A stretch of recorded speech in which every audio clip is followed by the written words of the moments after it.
திருச்சிற்றம்பலம். பேரன்பன் அல்லன் பிழை செய்யேன் தான் அல்லன் ஓர் அன்பும் இல்ல ஒழுத்தனேன் பேரன்பு காட்டி எனைக் காட்டி உனைக் காட்டி இன்பத் தொட்டிலே ஆட்டி வளர் சக்கனாதா. திருச்சிற்றம்பலம். திரு கைலாய பரம்பரை திரு தர்மயாதீன குருமுதல்வர் ஸ்ரீல ஸ்ரீ குருஞான சம்பந்த தேசிய பரமாச்சாரிய சுவாமிகள் அருளி செய்த சிவபோகசாரம் பாகம் 19 பாடல் எண் 91. ஆறாறு தத்துவமும் ஆணவமும் நீங்கி உயிர் பேராக ஆனந்தம் பெற்றாலும் வேறாக பார்த்து இருப்பது அன்றியே பாழான கண்மத்தை நீத்து இருக்கலாமோ நிலத்து. மாயையின் காரியமாகிய மாயேயம் 36 தத்துவமும் ஆணவமும் நீங்கிய நிலையில் உயிர் திருவருள் இன்பத்தை சிவானந்தத்தை பெற்றாலும் பாழான கண்மத்தை வேறாக பார்த்திருப்பது அன்றியே நீத்து இருக்கலாமோ. முக்தி இன்பத்தை உடம்போடு கூடியுள்ள காலத்திலேயே பெற்ற சீவன் முத்தர்கள் உயிர் இறைவனோடு ஏகனாகி அவன் ஒருவனையே உணர்ந்து நின்றதால் ஆணவமலம் தனது வாசனையும் இன்றி மல வாசனையும் பற்றற கழிந்து நிற்கும். அவனது அருளாலன்றி ஒன்றையும் செய்யாதிருத்தல் இப்பிறவிக்கு என முகந்து கொள்ளப்பட்டு வந்த பிராரத்தவினை உடல் உள்ளளவும் நீங்காது நிற்கும். அங்கனம் பிராரத்த வினை காரணமாக இன்பத் துன்பங்கள் வரினும் அவை இறைவனால் தரப்பட்டவை என விருப்பு வெறுப்பின்றி அனுபவிப்பர். திருவருளில் அழுந்து நின்ற நிலையிலும் திருவருளின் உணர்விலிருந்து நீங்காமல் அவன் அருளின் துணையன்றி ஒன்றும் செய்யாதிருத்தலால் அத்திருவருளுக்கு வேறாக தன்னை பார்த்திருப்பது அன்றி அத்திருவருள் வழியில் ஏகனாகி இறைப்பணி நின்றதால் உயிர் ஆணவமலம் மாயை கண்மங்களின் வாசனையும் பற்றற நீங்கி சிவானந்தம்ன்ற பேரின்பத்தை பெற்று நிற்கும். 92வது பாடல். ஆன சுக துக்கத்து அழுந்துகினும் ஞானிகள் தாம் யான் என்று எண்ணி எய்ந்திடினும் தான் அதற்கு வேறொன்று அருளால் விரளயமாய் காணில் என்றும் ஏறுமோ கண்மம் இலை. சீவன் முக்தர்களுக்கு உடல் நீங்க பெறாததால் பிராரத்த வினை அவரை தாக்கி அந்த உயிரை தாக்கி மேலைக்கு அடுத்து பிறவிக்கு வித்தாகிய ஆகாமியத்தை செய்யாது ஒழியுமாறு எங்கனம் என்னும் வினாவை எழுப்பி சீவன் முக்தர்கள் பேரானந்தத்தை தூக்கும் நிலையிலும் பிராரப்த வினை காரணமாக வரக்கூடிய இன்ப துன்பங்களை யான் எனது என்று பற்றோடு நுகர்வதால் அவை ஆகாமிய வினைகளாகி அடுத்த பிறவிக்கு வித்தாகிவிடும்.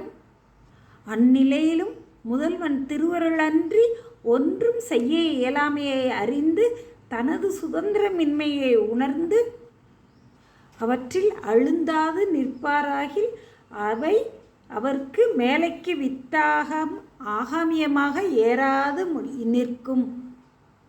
பேரானந்தம் தூய்க்கும் அந்த ஞான நிலையிலையும் யான் தாம் என எண்ணி தனித்து நிற்றலின்றி திருவருளில் அழுந்தி அதனோடு கூடி அடங்கி நின்று அதுவாகவே நின்று எதை செய்தாலும் எதை அனுபவித்தாலும் அவனது திருவருளை மறந்து தானே செய்வதாக கருதாமல் அவனது அருள் செய்விக்கவே நான் செய்கின்றேன் என்னும் உணர்வோடு திருவருளில் அழுந்தி இன்பத்தை அனுபவமாக தூக்கும் அந்த நிலையில் இனி ஏறுமோ கண்மம் இல்லை.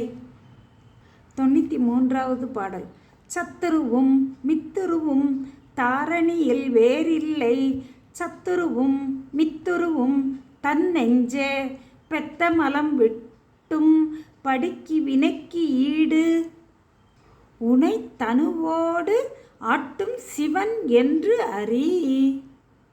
உயிர்களின் அறிவுக்கும் அறியாமைக்கும் காரணம் தன்னுடைய நெஞ்சமே. உயிர்களை அவற்றின் வினைக்கு ஈடாக இறைவனே உடம்போடு கூட்டி ஆட்டுவிக்கின்றான் என்பதை அறியாதவர்களுக்கு தன் நெஞ்சே அவர்களுக்கு பகை. உயிர்களை அவற்றின் வினைக்கு ஈடாக இறைவனை உடம்போடு கூட்டி ஆட்டுவிக்கின்றான் என்பதை அறிந்தவர்களுக்கு அவர்களது நெஞ்சமே உறவு, நட்பு. உயிருக்கு எது சத்துருன்னா, அறிவின் மிகுதியால் திருவருளை உணர்ந்து அதனுடன் நட்பு கொள்ளுதல், உறவு கொள்ளுதல். திருவருளை உணர்தல் சத்துரு. எது பகைனா, அறியாமை காரணமாக தீங்கு வரும் பொழுது மற்ற உயிர்களிடம் விருப்பு வெறுப்பு கொள்ளுதல் மித்திரு. அறியாமையின் காரணமாக வருவது பகை. நலம் செய்தார் மாட்டு விருப்பும் தீங்கு செய்தார் மாட்டு வெறுப்பும் கொண்டு அதனால் ஆகாமிய வினை செய்தலில் ஆதலின் பிறவிக்கு வித்தாகிய ஆகாமிய வினையே ஏறும். உயிர்களின் வினைக்கு ஈடாக உடம்போடு கூட்டி ஆட்டுவிப்பவனும் சிவனே என்பதை அறிந்து எய்தவனையே நீ நாடி இருப்பாயாக. 94வது பாடல். இன்ன வினை இன்ன தலத்து இன்ன பொழுது இன்னபடி இன்னதனால் எய்தும் என அறிந்தே அன்ன வினை அன்ன தலத்து அன்ன பொழுது அன்னபடி அன்னதனால் பின்னமரக் கூட்டும் பிரான்.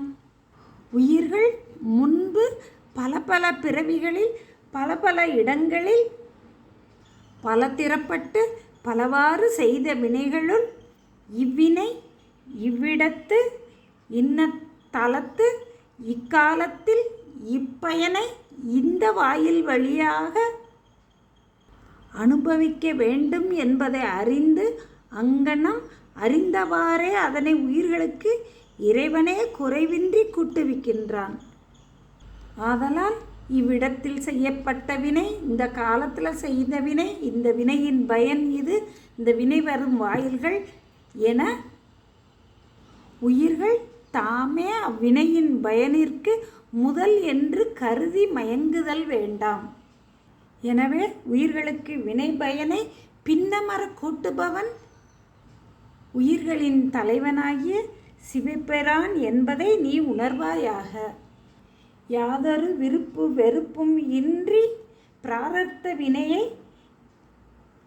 அனுபவிப்பதே அவ்வினை உயிரை தாக்காது உடலளவாய் கழிவதற்கு வழியாகும் என்று மாணாக்கருக்கு கூறிய குருவானவர் எல்லாவற்றையும் செய்யக்கூடியவன் தலைவன் இறைவன் என்பதும் அவனுக்கு கருவியாய் அமைவது வினை என்பதையும் வினைக்கு ஈடாக உன்னை தனுவோடு கூட்டி ஆட்டுவிப்பவனும் வினைகளை குற்றம் குறையின்றி பின்னமர கூட்டுபவன் பிரான் என்று உணர்த்துகின்றார். 95வது பாடல்.